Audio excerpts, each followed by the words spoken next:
umaga po sa inyong lahat at live mula dito sa Pag-asa Weather Forecasting Center. Narito na ang lagay ng ating panahon ngayong January 6, unang Lunes sa taong 2025.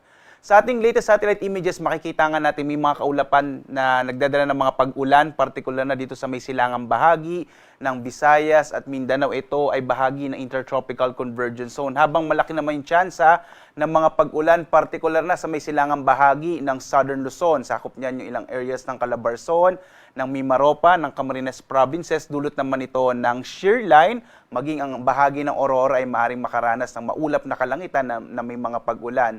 Samantala, itong northeast monsoon o hanging amihan ay magdadala pa rin ng maulap na kalangitan at mga pag-ulan, partikular na sa may bahagi naman ng Cagayan Valley Region at ng Cordillera. Inaasahan nga din natin sa mga susunod na araw ay posibleng lumakas pa itong northeast monsoon o hanging amihan, kaya posible itong bahagi, lalo na itong kanlurang bahagi ng Luzon, ay makararanas ng medyo malamig na temperatura sa mga susunod na araw. Samantala, ang Intertropical Convergence Zone, itong mga kaulapan na ito, ay maaaring magpatuloy na magdala ng mga pag-ulan, lalong-lalo na po sa may bahagi ng Eastern Visayas. Kaya iba yung pag-iingat sa mga kababayan natin, lalong-lalo na nga sa may Eastern Visayas at Eastern Mindanao, sa mga potensyal na mga biglaang pagbaha o flash floods, at gayon din sa mga pagguho ng lupa o landslide. Samantala, base sa ating mga pinakauling datos, at least in the next 1 to 2 weeks, medyo maliit pa yung tsansa na magkaroon tayo ng bagyo sa loob ng Philippine Area of Responsibility. At sa iba pang bahagi ng ating bansa,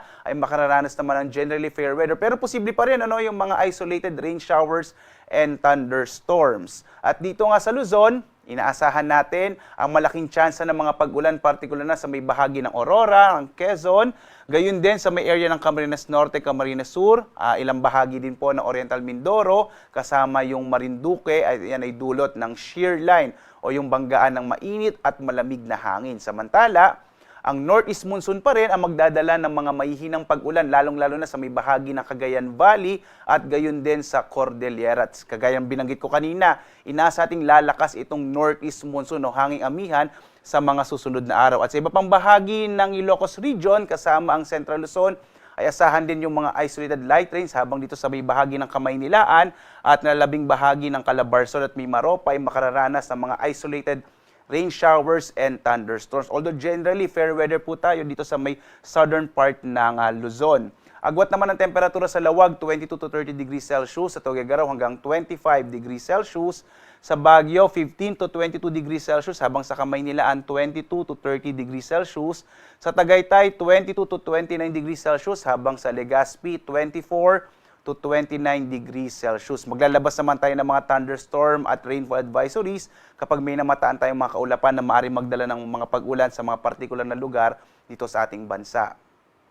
Sa may bahagi naman ng Palawan, Visayas at Mindanao, makararanas din ng generally fair weather ang bahagi ng Palawan, liban na lamang sa mga isolated rain showers and thunderstorms. Sa Calayan Islands, 24 to 30 degrees Celsius ang agwat ng temperatura. Sa Puerto Princesa, 24 to 30 degrees Celsius din.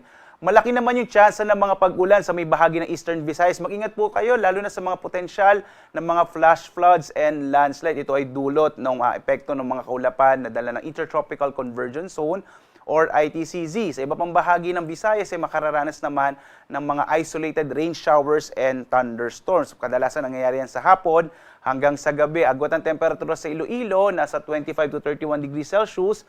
Sa Cebu, 25 to 31 degrees Celsius. Habang sa Tacloban, 25 to 30 degrees Celsius.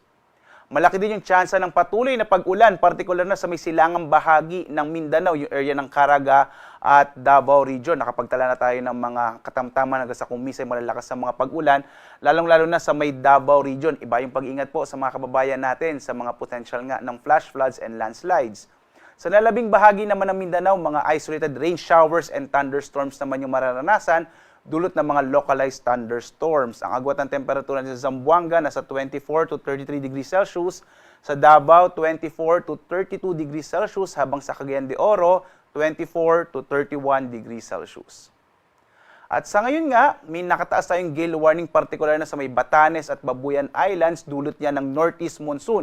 At posibleng madagdagan pa ito sa mga susunod na araw dahil nga inaasa natin na lalakas itong hanging amihan at maaaring magdala ng mga malaking pag-alon ng karagatan.